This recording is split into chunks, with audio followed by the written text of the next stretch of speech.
বিসমিল্লাহির রহমানির রহিম।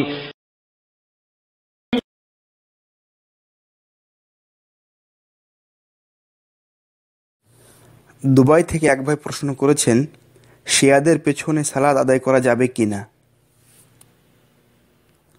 প্রশ্নের উত্তর দেওয়ার আগে শিয়াদের কিছু আকিদা না বললেই নয়, কারণ এর সাথে উত্তরের সরাসরি সম্পর্ক রয়েছে।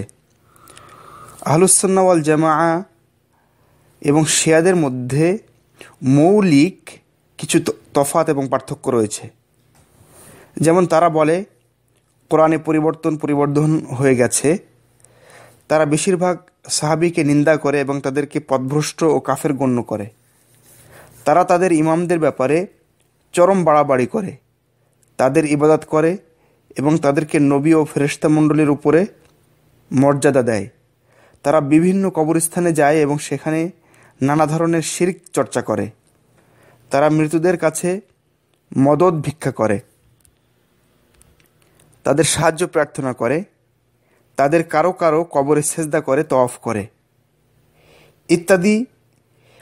আরও বেশ কিছু আকীদা আছে তাদের, যেগুলি তাদের বই পুস্তক থেকেই এবং তাদের বাস্তব আমল থেকেই প্রমাণিত, এতে কোনো সন্দেহ নেই।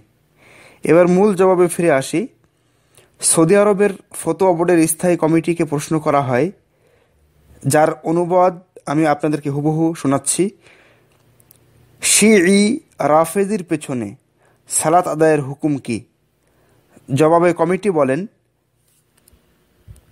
কাফেরে পরিণতকারী কোনো বিদআত সম্পাদনকারী বিদআতির পেছনে সালাত শুদ্ধ হবে না।